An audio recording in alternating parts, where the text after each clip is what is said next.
నమస్కారం, welcome to NSN news. నేను మీ బాలు సిరినేని. వ్యక్తుల ఇష్టాయిష్టాలతో తమ ప్రభుత్వానికి సంబంధం లేదని ముఖ్యమంత్రి రేవంత్ రెడ్డి స్పష్టం చేశారు. అధికారులపై వ్యక్తిగతంగా తమకు రాగద్వేషాలేమీ లేవని, కేవలం పనితీరు ఆధారంగానే వారికి తదుపరి ఉన్నత అవకాశాలుంటాయన్నారు. పనిచేసే వారికి ప్రోత్సాహకాలుంటాయని భరోసా ఇచ్చిన సీఎం రాష్ట్ర ప్రజలకు ఉపయోగపడే కొత్త కార్యక్రమాలు, వినూత్న ఆలోచనలతో ముందుకు రావాలని ఉన్నతాధికారులకు ఆయన సూచించారు.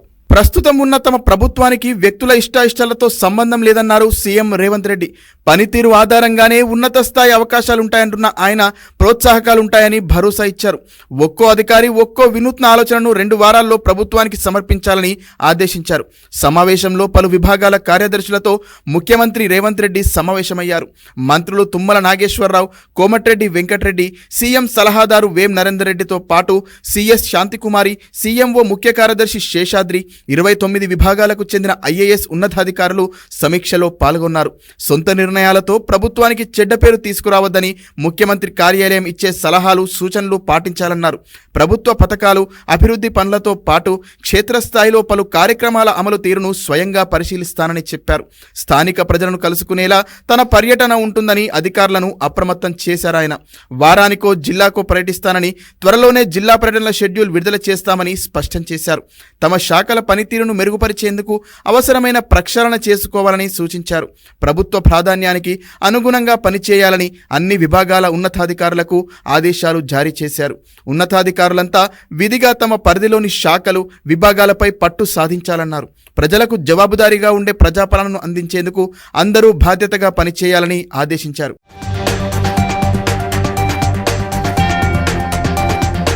ఉమ్మడి రాష్ట్రం నుంచి ఇప్పటి వరకు పలువురు ముఖ్యమంత్రులతో పనిచేసిన అనుభవం ఉన్న అధికారులు ఇప్పటికే కీలక విభాగాల్లో ఉన్నారు.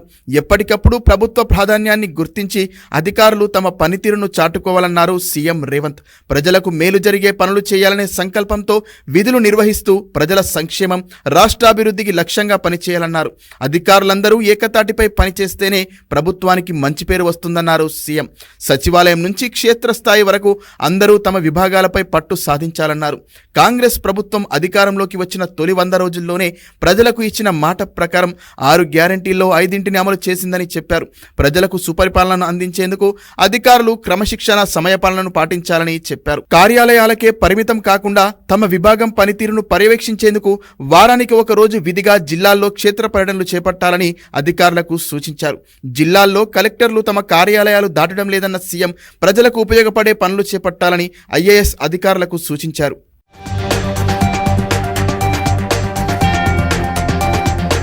ధరణి పోర్టల్లో నెలకొన్న సమస్యల పరిష్కారమే లక్ష్యంగా వరుసగా భేటీలు నిర్వహించిన ధరణి కమిటీ నివేదికను సిద్ధం చేసింది. ఇప్పటికే పలు శాఖల అధికారులు, ప్రజాప్రతినిధులు, ప్రజా రైతు సంఘాలతో మాట్లాడిన కమిటీ తుది నివేదికను రూపొందించింది. 100కు పైగా సూచనలతో రిపోర్ట్ రెడీ చేసిన కమిటీ సీఎం రేవంత్ రెడ్డిని అపాయింట్మెంట్ కోరింది. రాష్ట్రంలో నెలకొన్న ధరణి సమస్యలను పరిష్కరించేందుకు ధరణి కమిటీ వరుస భేటీలు నిర్వహించి నివేదికను సిద్ధం చేసింది. అధికారులు, ప్రజాప్రతినిధులు, రైతు సంఘాలతో మాట్లాడి తుది నివేదికను రూపొందించింది కమిటీ.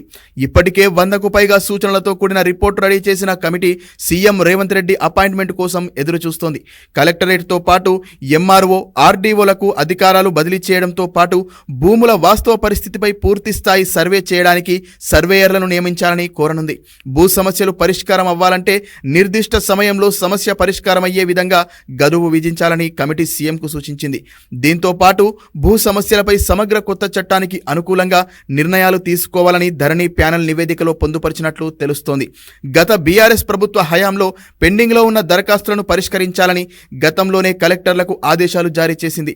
ఈ క్రమంలో ధరణి సమస్యల పరిష్కారం కోసం ఇప్పటికే 2 విడతలుగా ప్రత్యేక డ్రైవ్ నిర్వహించారు. గత ప్రభుత్వం హయాంలో తీసుకువచ్చిన ధరణి పోర్టల్లో సమస్యలున్నాయని గుర్తించిన రేవంత్ ప్రభుత్వం సమస్యల పరిష్కారమే లక్ష్యంగా కమిటీని ఏర్పాటు చేసింది. ఈ కమిటీలో కన్వీనర్తో పాటు 4 సభ్యులను నియమించింది. ఎలాంటి భూ వివాదాలు, కొత్త చుక్కలు లేకుండా భూముల రికార్డులను నిర్వహించేందుకు అవసరమైన మార్గాలను అన్వేషించాలని కమిటీని కోరారు. ప్రభుత్వం తీసుకునే తదుపరి నిర్ణయాలతో ఇప్పుడున్న లోపాలకు అడ్డుకట్ట వేయడంతో పాటు కొత్త సమస్యలు ఉత్పన్నం కాకుండా చూడాలని స్పష్టం చేశారు. ధరణి కమిటీ ఇచ్చే నివేదిక ఆధారంగా రైతుల భూ రికార్డుల శాశ్వత పరిష్కారానికి ప్రభుత్వం చర్యలు చేపట్టనుంది.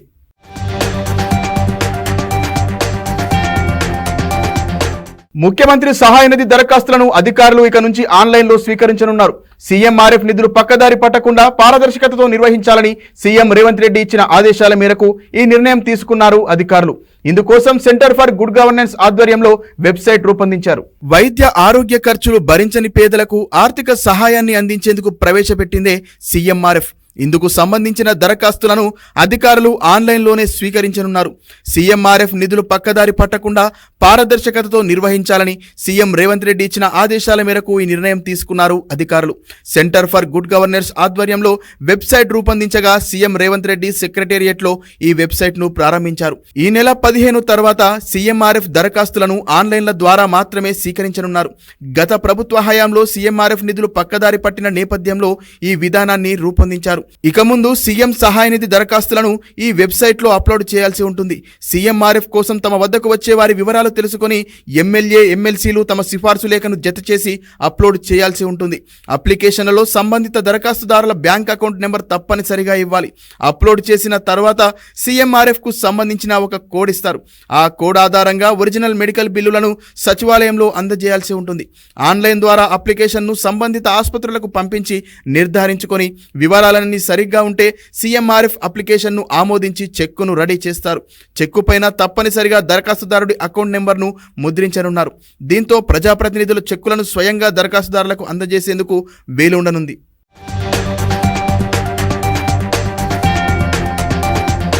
టీజీఎస్ ఆర్టీసీలో ఖాళీగా ఉన్న 3035 పోస్టుల భర్తీకి ప్రభుత్వం అనుమతి ఇచ్చింది. ఆర్టీసీ ఉన్నతాధికారులు ప్రతిపాదనలు పంపిన అన్ని పోస్టుల భర్తీకి ప్రభుత్వం పచ్చజెండా ఊపింది. 2000 డ్రైవర్, 743 శ్రామిక్, 114 deputy mechanic superintendent, 84 traffic deputy superintendent, 25 depot manager, assistant traffic manager, 23 assistant civil engineer, 15 assistant mechanical engineer, 11 section officer, 7 medical officer, 7 specialist medical officer కొలువులు ఉన్నాయని ప్రభుత్వం వెల్లడించింది. పోస్టుల భర్తీకి ఇవ్వడంపై రవాణా శాఖ మంత్రి పొన్నం ప్రభాకర్ హర్షం వ్యక్తం చేశారు.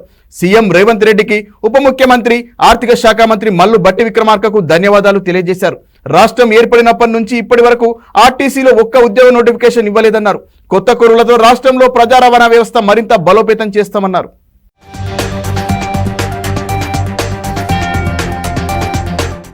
ఆర్టీసీ తిరిగి పునర్వైభవం వస్తుంది.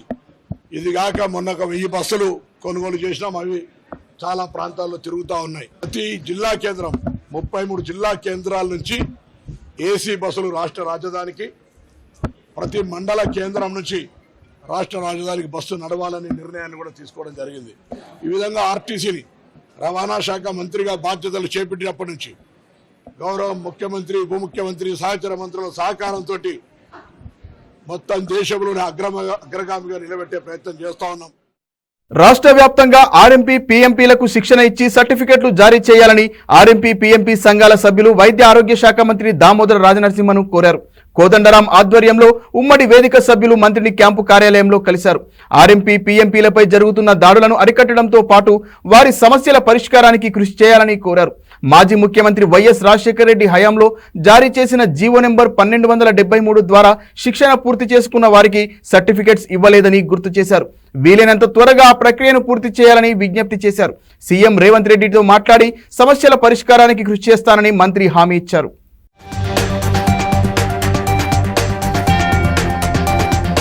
రైతు భరోసాపై మంత్రివర్గ ఉపసంఘం ఏర్పాటు చేస్తూ ప్రభుత్వం ఉత్తర్వులు జారీ చేసింది.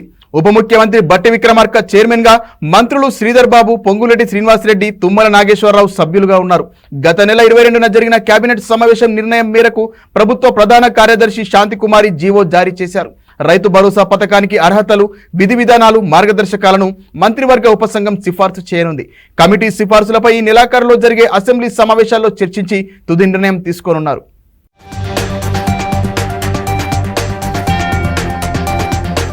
మాజీ మంత్రి కేటీఆర్ వ్యాఖ్యలకు జగిత్యాల ఎమ్మెల్యే డాక్టర్ సంజయ్ కుమార్ స్పందించారు. గతంలో ఇతర పార్టీల నుంచి గెలిచి బీఆర్ఎస్ లో మంత్రులు కాలేదా అని తమను నిందించిన వాళ్లు ముందుగా ఆత్మవిమర్శ చేసుకోవాలన్నారు. జిల్లా అభివృద్ధి రేవంత్ తోనే సాధ్యమని గ్రహించే పార్టీ మారనని స్పష్టం చేశారు.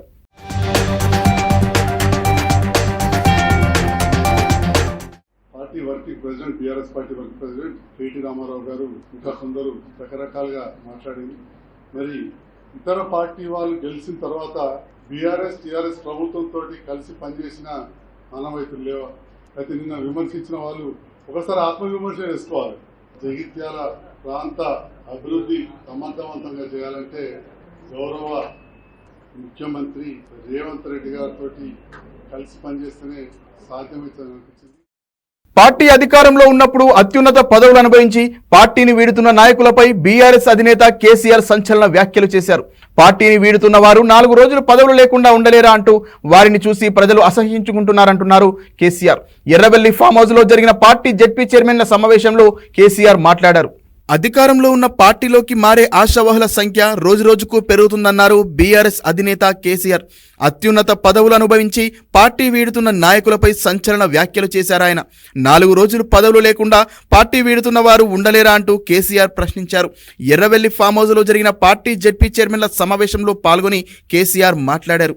తెలంగాణలో బీఆర్ఎస్ పార్టీ మళ్లీ అధికారంలోకి వచ్చి మరో 15 ఏళ్లు అధికారంలో ఉంటుందంటూ ధీమా వ్యక్తం చేశారు. ఒకసారి అధికారంలోకి వచ్చే కాంగ్రెస్ కు పిచ్చి పనులన్నీ చేసి ప్రజల చేత చీ అనిపించుకునే లక్షణం ఉందని విమర్శించారు కేసీఆర్. గతంలో ఎన్టీఆర్ పాలన తర్వాత అధికారంలోకి వచ్చిన కాంగ్రెస్ దారుణంగా ఓడిన విషయాన్ని ఈ సందర్భంగా గుర్తు చేశారు. బీఆర్ఎస్ ప్రభుత్వంలో జెడ్పీ చైర్మన్లందరూ రాష్ట్రాభివృద్ధిలో కీలక పాత్ర పోషించారన్నారు. ప్రజా జీవితంలోకి ఒకసారి వచ్చిన తర్వాత అధికారం ఉన్నా లేకపోయినా ప్రజల కోసం పనిచేసేటోళ్లే నిజమైన రాజకీయ నాయకులని హితవు పలికారు. 10 ఏళ్ల బీఆర్ఎస్ పాలన సవ్యంగా నడిచిందన్న ఆయన కాంగ్రెస్ ప్రభుత్వం వచ్చాక కరెంటు, తాగునీటి ఇబ్బందులతో పాటు శాంతి భద్రతల సమస్యలు తలెత్తాయన్నారు. గతంలో ఏ ప్రభుత్వాలు చేయని అభివృద్ధిని 10 ఏళ్లలో బీఆర్ఎస్ ప్రభుత్వం చేసి చూపించిందని చెప్పారు.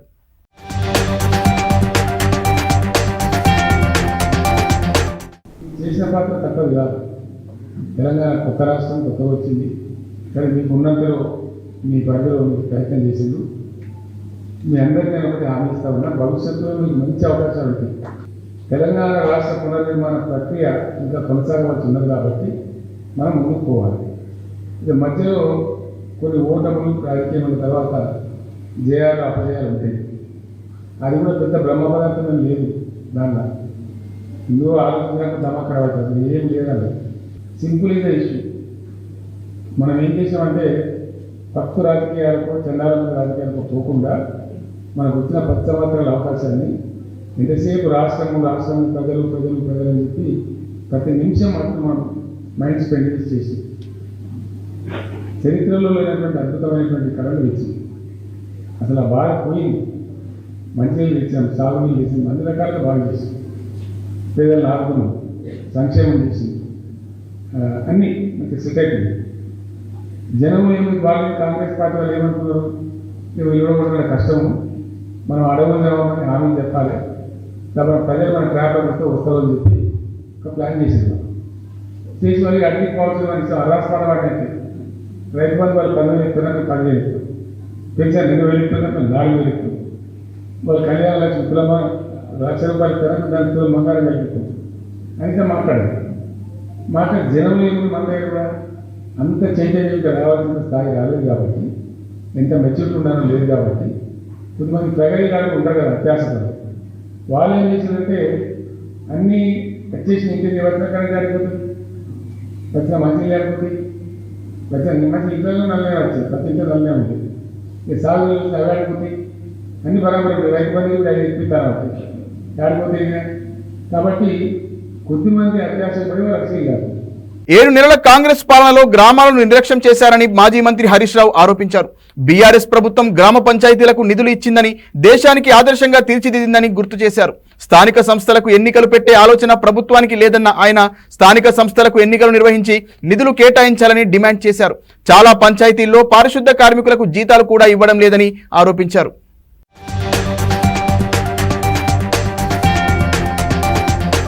రాష్ట్రంలో గ్రామాలు, పట్టణాల్లో పారిశుధ్యం అంతా కూడా నిలిచిపోయి మలేరియా, డెంగ్యూ, వైరల్ ఫీవర్స్ తో ప్రజలు చాలా బాధపడతా ఉన్నారు. ఈ ప్రభుత్వం వచ్చిన 7 నెలల్లో గ్రామ పంచాయతీలకు నయా పైసా కూడా విడుదల చేయలేదు. ఆ రోజు కేసీఆర్ గారు ప్రభుత్వం ఉన్నప్పుడు పల్లె ప్రగతి కింద టంచన్న ప్రతి పల్లెకు కూడా జనాభా ప్రాతిపదికన నిధులు ఇచ్చాం, పట్టణాలకు నిధులు ఇచ్చాం. కానీ కాంగ్రెస్ ప్రభుత్వం వచ్చిన తర్వాత 7 నెలల్లో పల్లెలకు గాని పట్టణాలకు గాని ఒక్క రూపాయి కూడా విడుదల చేయనటువంటి పరిస్థితి ఏర్పడ్డది. ఈ రోజు ఏమైంది, స్థానిక సంస్థలకు కాలం సర్పంచుల పదవీ కాలం ముగిసింది. ఇప్పటికీ ఎలక్షన్లు పెట్టే పరిస్థితి లేదు. ఎల్లుండి 4వ తేదీ వాళ్ళు ఎంపీటీసీలు, ఎంపీపీలు, జెడ్పీటీసీల కాల పరిమితి కూడా, జిల్లా పరిషత్ల కాల పరిమితి ముగుస్తా ఉంది. దానికి ఎన్నికలు పెట్టే ఆలోచనలో లేదు ప్రభుత్వం. ఇట్లా మరి వెంటనే ఎన్నికలు పెట్టాలి. గ్రామ పంచాయతీలకు, మున్సిపాలిటీలకు నిధులు విడుదల చేసి పారిశుధ్య నిర్వహణను మెరుగుపరచాలని చెప్పి మేము ప్రభుత్వాన్ని డిమాండ్ చేస్తా ఉన్నాం. హైదరాబాద్ లో భారీ వర్షం కురిసింది. నగరంలోని ఖైరతాబాద్, పంజాగుట్ట, జూబ్లీహిల్స్, అమీర్పేట, ఎస్ఆర్ నగర్, ఎర్రమంజిల్, లగ్డి కపూల్, తార్నాక, దిల్సుఖ్ నగర్, ఎల్బీ నగర్, ఉప్పల్, హబ్సిగూడతో పలు ప్రాంతాల్లో వాన పడింది. భారీ వర్షం నేపథ్యంలో వాహనదారులు, ఉద్యోగులు, ప్రయాణికులు తీవ్ర ఇబ్బందులు ఎదుర్కొన్నారు. కొన్ని ఏరియాల్లో వర్షపు నీరు రోడ్ల మీదకు చేరడంతో భారీగా ట్రాఫిక్ జామ్ ఏర్పడింది. ఒక పక్క వర్షం, మరో పక్క ట్రాఫిక్ జామ్ తో వాహనదారులు నరకం చూశారు. రంగంలోకి దిగిన పోలీసులు ట్రాఫిక్ ను క్లియర్ చేశారు. వర్షం నేపథ్యంలో జీహెచ్ఎంసీ సిబ్బంది అలర్ట్ అయింది. ప్రజలు అత్యవసరమైతేనే ఇళ్ల నుంచి బయటకు రావాలని అధికారులు సూచిస్తున్నారు.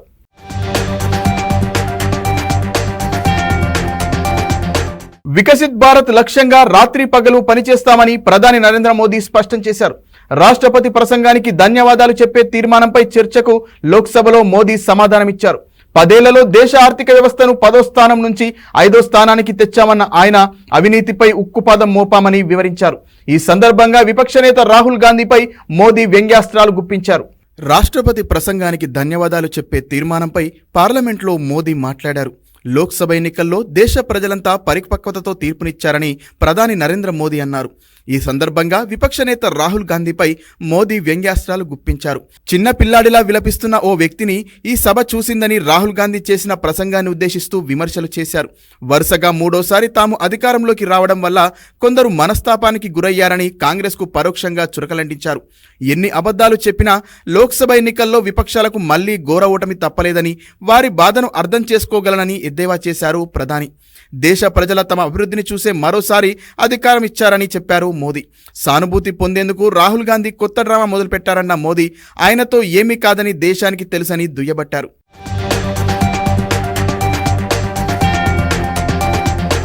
2014కు ముందు దేశ ప్రజలు నిరాశ నిస్పృహల్లో ఉండేవారన్న మోదీ తమ ప్రభుత్వం రావడం వల్లనే ప్రజల్లో ఆత్మవిశ్వాసం పెరిగిందన్నారు.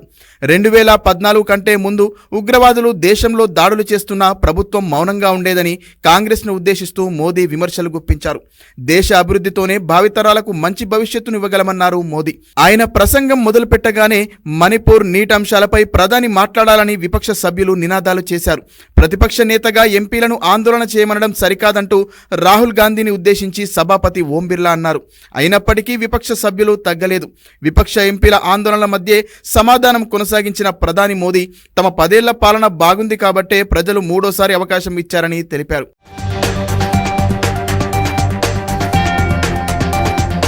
పదేళ్ల పాలనలో 25 కోట్ల మంది ప్రజలు పేదరికం నుంచి బయటపడ్డారన్నారు ప్రధాని మోదీ. స్వతంత్ర భారతదేశంలో ఇంత తక్కువ సమయంలో ఇంతమంది ప్రజలు పేదరికం నుంచి బయటపడేసిన సఫల ప్రయత్నమే ఈ ఎన్నికల్లో ప్రజలు మమ్మల్ని ఆశీర్వదించడానికి కారణమన్నారు మోదీ. ఇప్పుడు ప్రపంచవ్యాప్తంగా భారత సామర్థ్యం, గౌరవం పెరిగింది. మా ప్రతి విధానం, నిర్ణయం, చర్య ఏకైక లక్ష్యం భారత్ను అభివృద్ధిలోకి తీసుకెళ్లడమేనన్నారు ప్రధానమంత్రి. ఈ దేశం చాలా కాలం పాటు బుజ్జగింపు రాజకీయాలను చూసిందన్నారు నరేంద్ర మోదీ. మేము తుష్టీకరణ కాకుండా సంతుష్టీకరణ విధానాలతో పాలన సాగిస్తున్నామన్నారు. సంతుష్టీకరణ అంటే అన్ని పథకాలు అందరికీ చేరడమే. ప్రభుత్వ పాలనను ఆఖరి వ్యక్తి వరకు చేరాలనే సంకల్పంతో పనిచేస్తున్నామని అన్నారు ప్రధాని.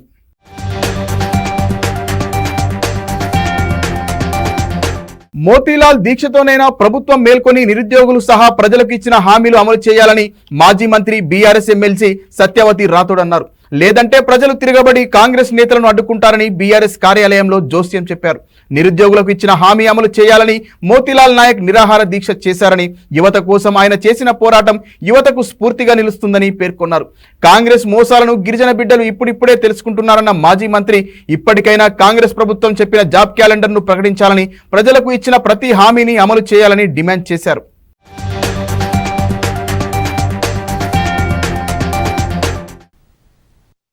ఈ ప్రభుత్వాన్ని హెచ్చరిస్తా ఉన్నాం. పోయిన ఎన్నికల్లో మరి అమాయకులైన మా గిరిజన సమాజానికి అనేక మాయమాటలు చెప్పిండ్రు, అనేక మోసపూరిత హామీలు ఇచ్చిండ్రు. అధికారంలోకి రాగానే జాబ్ క్యాలెండర్ అనౌన్స్ చేస్తామని చెప్పారు. ప్రతి సంవత్సరం 2 లక్షల ఉద్యోగాలు ఇస్తామని చెప్పారు. కాంగ్రెస్ పార్టీ నయవంచన చేయడంలో కానీ, అన్ని వర్గాలను, అన్ని కులాలను, అన్ని వర్గాలను, అన్ని రకాల మనుషులను, యువకులను, విద్యార్థులను మోసం చేయడంలో కాంగ్రెస్ దిట్ట. అది వాళ్ళు పాపం గ్రహించలేకపోయారు. ఇప్పుడు ఒక్కొక్కళ్ళు గ్రహిస్తూ ఆ ఊబిలో నుంచి, కాంగ్రెస్ చెప్పిన మాయ మాటల ఊబిలో నుంచి బయటకు వస్తున్నారు. అందులో భాగంగానే మోతీలాల్ మరి ముందుగా కళ్ళు తెరిచి అందరి పక్షాన చాలా పోరాటం చేసిండు. ఆయనను మనస్ఫూర్తిగా అభినందిస్తూ భవిష్యత్తులో ఈ రాష్ట్రంలో కాంగ్రెస్ ప్రభుత్వం అధికారంలోకి రావడానికి వాళ్ళు గిరిజనులను మోసం చేసి నమ్మబలికి ఏదైతే హామీలు ఇచ్చిందో అవన్నీ పూర్తి చేయడానికి వాళ్ళ జాబ్ క్యాలెండర్ ప్రకటించాలి, అన్ని ఉద్యోగాలకు నోటిఫికేషన్ ఇవ్వాలి. ప్రభుత్వం ప్రసాదించిన క్షమాభిక్షతో 231 మంది ఖైదీలు ఇవాళ విడుదల కానున్నారు. దీర్ఘకాలికంగా జైళ్లలో మగ్గుతున్న తమ కుటుంబ సభ్యులను విడుదల చేయాలని ఖైదీల కుటుంబ సభ్యులు ప్రజాపాలనలో సీఎం రేవంత్ రెడ్డికి దరఖాస్తులు ఇచ్చారు. ఈ నేపథ్యంలో ఖైదీల ముందస్తు విడుదలకు ఉన్న అవకాశాలను పరిశీలించాలని అధికారులను సీఎం ఆదేశించారు. ఆయా దరఖాస్తుదారులను పరిశీలించిన సీనియర్ అధికారులు అర్హులైన వారి వివరాలను ఉన్నత స్థాయి కమిటీకి సమర్పించారు. ముందస్తు విడుదలకు అర్హులైన ఖైదీల జాబితాకు కేబినెట్ ఆమోదం తెలిపింది. గవర్నర్ కూడా ఆమోదం తెలపడంతో ప్రభుత్వం ఉత్తర్వులు జారీ చేసింది. జైళ్ల నుంచి 231 మంది ఖైదీలు నేడు విడుదల కానున్నారు. వారిలో 205 మంది యావజ్జీవ శిక్ష పడిన వారు, 8 మంది తక్కువ కాలం శిక్ష పడిన వారున్నారు.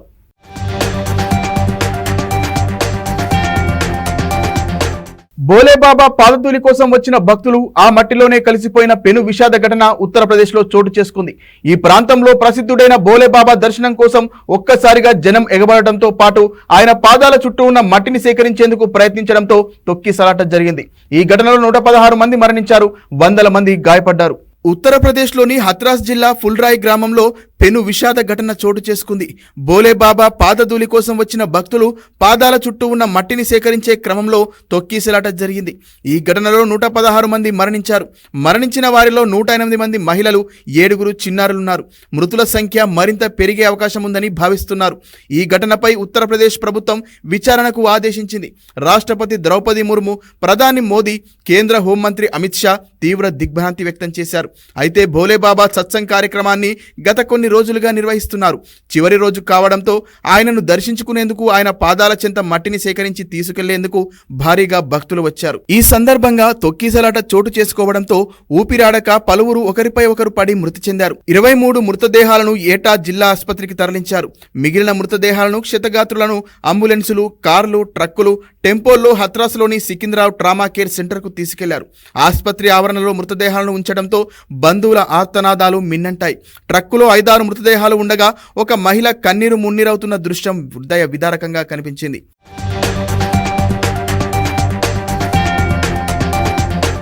సత్సంగును ముగించుకొని సాయంత్రం 3:30 సమయంలో భక్తులంతా ఇంటికి వెళ్లే సమయంలో ఈ తొక్కిసలాట జరిగిందని, జనమంతా ఒకరిపై ఒకరు పడడంతో ఎక్కువ మంది చనిపోయారని ప్రత్యక్ష సాక్షి శకుంతలాదేవి తెలిపారు. భక్తుల భారీ రద్దీ వల్లే తొక్కిసలాట చోటు చేసుకుందని సికింద్రావ్ ఠాణా అధికారి ఆశీష్ చెప్పారు. సత్సంగ్ నిర్వాహకులపై పోలీసులు ఎఫ్ఐఆర్ నమోదు చేశారు. మృతుల కుటుంబాలకు 2 లక్షల చొప్పున, గాయపడిన వారికి 50,000 చొప్పున పరిహారాన్ని ముఖ్యమంత్రి యోగి ఆదిత్యనాథ్ ప్రకటించారు. కాగా బోలేబాబా గంటన్నర పాటు ఈ కార్యక్రమంలో గడిపారు. ఆ తర్వాత బయలుదేరిన సమయంలో ఆయన పాదాలను తాకడానికి భక్తులు ఒక్కసారిగా ఎగబడటంతో తొక్కిసలాట చోటు చేసుకుంది. మైదానం చిత్తడిగా ఉండడంతో మరింత ప్రమాదకరంగా మారిందని సత్సంగ్లో పాల్గొన్న సోను కుమార్ తెలిపారు. మైదానాన్ని మించి జనం వచ్చారని, ఏర్పాట్లు అందుకు తగ్గట్టుగా లేవని ప్రత్యక్ష సాక్షి వెల్లడించారు.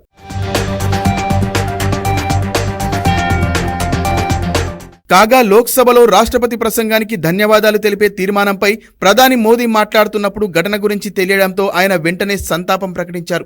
మరణించిన వారి కుటుంబాలకు 2 లక్షల చొప్పున పరిహారం ప్రకటించారు. ఈ ప్రమాదంలో ప్రాణాలు కోల్పోయిన వారి కుటుంబాలకు ప్రగాఢ సానుభూతిని తెలియజేస్తున్నా, గాయపడిన వారందరూ త్వరగా కోలుకోవాలని ప్రార్థిస్తున్నారని తెలిపారు ప్రధాని. రాష్ట్ర ప్రభుత్వ పర్యవేక్షణలో అధికార యంత్రాంగం సహాయక చర్యల్లో నిమగ్నమైంది. కేంద్ర ప్రభుత్వ సీనియర్ అధికారులు యూపీ ప్రభుత్వంతో నిరంతరం టచ్లో ఉన్నారని పేర్కొన్నారు. బాధితులను అన్ని విధాలుగా ఆదుకుంటామని ప్రధాని మోదీ వెల్లడించారు. మృతులకు ప్రతిపక్ష నేత రాహుల్, కాంగ్రెస్ అధ్యక్షుడు మల్లికార్జున ఖర్గే, ఎస్పీ అధ్యక్షుడు అఖిలేష్ యాదవ్, బీఎస్పీ అధినాయకురాలు మాయావతి తీవ్ర సంతాపం తెలిపారు.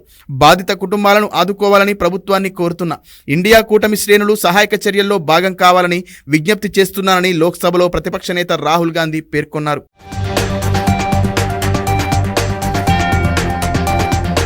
ప్రైవేట్ కార్యక్రమం కావడంతో సబ్ డివిజనల్ మెజిస్ట్రేట్ అనుమతి ఇచ్చారు.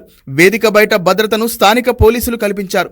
వేదిక లోపల నిర్వాహకులే భద్రతా ఏర్పాట్లు చేసుకున్నారు. దీంతో భక్తులను నియంత్రించడం వారి వల్ల కాలేదు.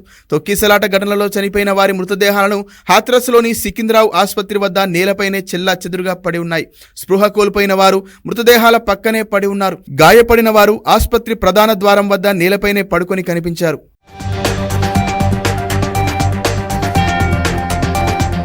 పట్టిసీమ నుంచి కృష్ణా డెల్టాకు ఇవాళ నీటిని విడుదల చేయనున్నట్లు ఏపీ జలవనరుల శాఖ మంత్రి నిమ్మల రామానాయుడు వెల్లడించారు. పుష్కర, తాడిపూడి, పురుషోత్తపట్నం ఎత్తిపోతల పథకాలకు నీటి విడుదలను నిమ్మల పరిశీలించారు. అనంతరం పోలవరం ప్రాజెక్టును ఆయన సందర్శించారు. వరదలు రాకముందే నిపుణుల బృందం పోలవరాన్ని పరిశీలించడం మంచిదైందని నిమ్మల చెప్పారు.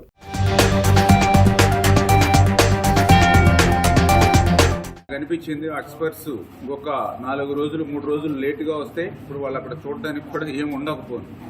లక్కీగా వాళ్ళు ఒక 3-4 డేస్ ముందు మనకి 30th వచ్చారు కాబట్టి వాళ్ళు ప్రాక్టికల్గా ఆ డయాఫ్రామ్ వాళ్ళ దగ్గరికి వెళ్ళడం కానీ, ఆ డయాఫ్రామ్ వాళ్ళ దగ్గర శాంపిల్స్ని వాళ్ళు కలెక్ట్ చేసుకోవడం కానీ, ఫిజికల్గా వాళ్ళు వాచ్ చేయడానికి, ఫిజికల్గా వాళ్ళు కొంత స్టడీ చేయడానికి అవకాశం చిక్కింది. మళ్ళీ నవంబర్ దాకా వెయిట్ చేయాల్సి ఉండేది. మనం ఇచ్చినటువంటి స్టడీ మెటీరియల్ వాళ్ళు ప్రాక్టికల్ చేసిన స్టడీని అన్ని స్టడీ చేయడానికి 3-4 మంత్స్లో అవకాశం జరుగుతుంది. కొంత డిజైన్స్ని ప్లాన్ చేయడానికి అవకాశం జరుగుతుంది. కొన్ని ప్లాన్స్ అప్రూవల్ తీసుకోవడానికి అవకాశం జరుగుతుంది. 1 by 1 ఒక్కొక్కటి కూడా క్లియర్ చేసుకుంటూ వస్తూ ఉన్నాం. ఏలూరు జిల్లా పోలవరం ఎమ్మెల్యే చిర్రి బాలరాజుకు బుట్టాయి దేవడానికి చెందిన జనసేన కార్యకర్తలు కారు బహుమతిగా ఇచ్చారు. ఎమ్మెల్యేగా గెలవడంతో ఫార్చునర్ కారును బహుకరించారు. నెలవారీ వాయిదాలు చెల్లించేలా కారు కొనుగోలు చేశారు. డౌన్ పేమెంట్ చెల్లించిన కార్యకర్తలు మిగతా సొమ్మును ఎమ్మెల్యే నెలలా తన వేతనం నుంచి చెల్లించేలా ఏర్పాటు చేశామన్నారు.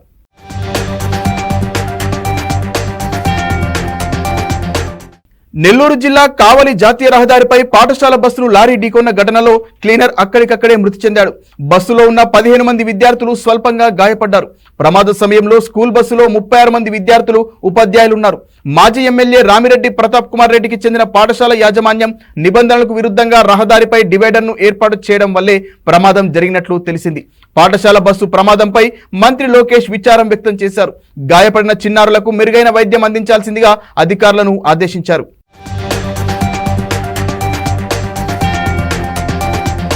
ఏలూరులోని ఓ ప్రైవేట్ ఆసుపత్రిలో ఆపరేషన్ కు కొద్ది సమయం ముందు రోగి మృతి చెందడం కలకలం రేపింది. ఆపరేషన్ అంటే భయపడి భవనంపై నుంచి దూకి ఆత్మహత్య చేసుకున్నాడని ఆసుపత్రి యాజమాన్యం తెలిపింది. ఆసుపత్రి వర్గాల నిర్లక్ష్యం వల్లే చనిపోయాడని మృతిని కుటుంబ సభ్యులు ఆరోపించారు. ఏలూరు జిల్లా గుడిపాడుకు చెందిన సత్యనారాయణ ఉదర సంబంధిత వ్యాధితో ఆసుపత్రిలో చేరగా శస్త్రచికిత్స చేయాలని వైద్యులు తెలిపారు. ఆపరేషన్ కు అంతా సిద్ధం చేస్తుండగా సత్యనారాయణ భవనంపై నుంచి దూకినట్లు యాజమాన్యం తెలిపింది.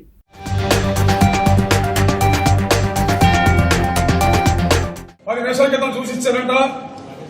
క్రాస్ స్కాన్ వెళ్ళాలన్నారు ఈ డాక్టర్ గారు. క్రాస్ స్కాన్ వెళ్ళినప్పుడు వాళ్ళ బాడీకి తెలియదు, వాళ్ళ బామ్మది వచ్చేటప్పటికి బామ్మది తెలియదు, వీడు ఎందుకు పంపించారు తెలియదు, పంపించారన్నారు. ఎలా పడిపోతే తెలియదు. మాకు మందులు కూడా చెప్పలేదండి. పడిపోయిన సంగతి చెప్పాలని కానీ చనిపోయిన సంగతి చెప్పలేదండి. వీళ్ళ అశ్రద్ధ వల్ల డాక్టర్లు గారు కానీ, నర్సులు కానీ, ఇక్కడ సిబ్బంది కానీ వాళ్ళ అశ్రద్ధ వల్ల అతను చనిపోవడం జరిగింది. లోక్సభలో తాను చేసిన వ్యాఖ్యలను తొలగించడంపై ప్రతిపక్ష నేత రాహుల్ గాంధీ స్పీకర్ కు లేఖ రాశారు. తొలగించిన వ్యాఖ్యలను వెంటనే పునరుద్ధరించాలని ఓం బిర్లాను కోరారు. మరోవైపు ఆయన వ్యాఖ్యలపై అభ్యంతరం వ్యక్తం చేస్తూ స్పీకర్ కు నోటీస్ ఇచ్చారు బీజేపీ ఎంపీ బాన్సూరి స్వరాజ్. కాంగ్రెస్ అగ్రనేత రాహుల్ గాంధీ పార్లమెంటులో చేసిన ప్రసంగం తీవ్ర దుమారం రేపుతోంది. ఆయన వ్యాఖ్యలపై తీవ్ర అభ్యంతరాలు రావడంతో రికార్డుల నుంచి తొలగిస్తున్నట్లు లోక్సభ సచివాలయం ప్రకటించింది. దీనిపై స్పందించిన ప్రతిపక్ష నేత రాహుల్ స్పీకర్ కు ఓ లేఖ రాశారు. ఈ చర్య పార్లమెంటరీ ప్రజాస్వామ్య నిబంధనలకు విరుద్ధమని రాహుల్ ఆరోపించారు. ఈ సందర్భంగా బీజేపీ ఎంపీ అనురాగ్ ఠాకూర్ ప్రసంగాన్ని ప్రస్తావించిన రాహుల్ ఆయన ఎన్ని ఆరోపణలు చేసినా ఒక్క పదాన్ని కూడా తొలగించలేదని గుర్తు చేశారు. ఇలా ఎంపిక చేసిన వ్యాఖ్యలను తొలగించడం సరికాదని, వాటిని వెంటనే పునరుద్ధరించాలని కోరారు ప్రతిపక్ష నేత. సభా కార్యకలాపాల నుంచి అభ్యంతరకర వ్యాఖ్యలను తొలగించే అధికారం సభాపతికి ఉంటుందన్నారు రాహుల్. అయితే లోక్సభ నిబంధనల ప్రకారం రూల్ 380 కింద వచ్చే పదాలను మాత్రమే తొలగించే హక్కు ఉంటుంది. కానీ నేను చేసిన ప్రసంగంలో రూల్ 380 కిందకు వచ్చే పదాలను ఉపయోగించలేదన్నారు. నా ప్రసంగంలోని కొన్ని వ్యాఖ్యలను తొలగించడాన్ని చూసి షాక్కు గురయ్యాను అన్నారు కాంగ్రెస్ అగ్రనేత రాహుల్. ఆర్టికల్ 105 ప్రకారం రాజ్యాంగం ఇచ్చిన హక్కు మేరకు ప్రతి ఒక్క సభ్యుడు ప్రజల గొంతును సభలో వినిపించాలి. దానినే నేను నిర్వర్తించానన్నారు స్పీకర్కు రాసిన లేఖలో రాహుల్ గాంధీ.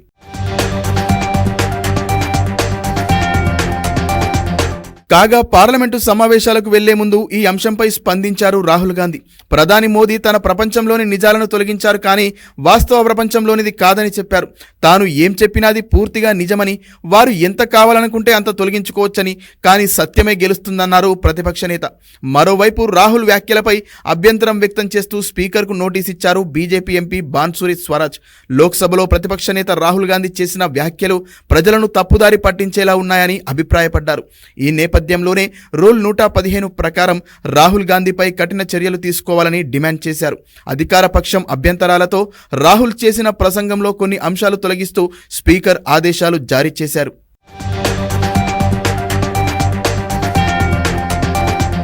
ఛత్తీస్గఢ్ నారాయణపూర్ జిల్లాలో జరిగిన భారీ ఎన్కౌంటర్లో 11 మంది మావోయిస్టులు మృతి చెందారు, పలువురు గాయపడ్డారు. దనంది కుర్రేవాయ అటవీ ప్రాంతంలోని కోకామేట పోలీస్ స్టేషన్ పరిధిలో మావోయిస్టుల కోసం district reserve guard, special task force, సరిహద్దు భద్రతా దళాలు గాలింపు జరుపుతుండగా వారిపై నక్సల్స్ కాల్పులకు దిగారు. వెంటనే భద్రతా బలగాలు ఎదురుకాల్పులు జరగగా ఇరుపక్షాల మధ్య చాలాసేపు ఎదురుకాల్పులు జరిగినట్లు అధికారులు తెలిపారు. ఈ కాల్పుల్లో 11 మంది నక్సల్స్ చనిపోయినట్లు అధికారులు తెలిపారు. భద్రతా బలగాలకు ఎలాంటి హాని జరగలేదని వివరించారు.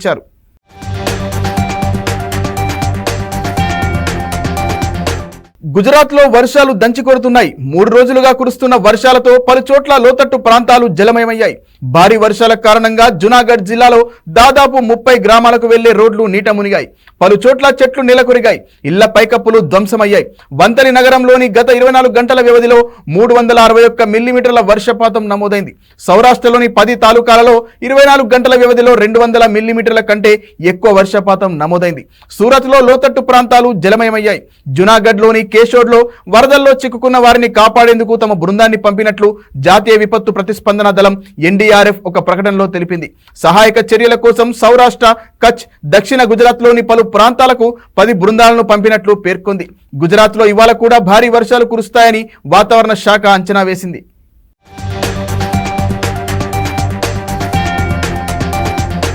మరిన్ని వార్తలతో మళ్ళీ కలుద్దాం. నమస్కారం.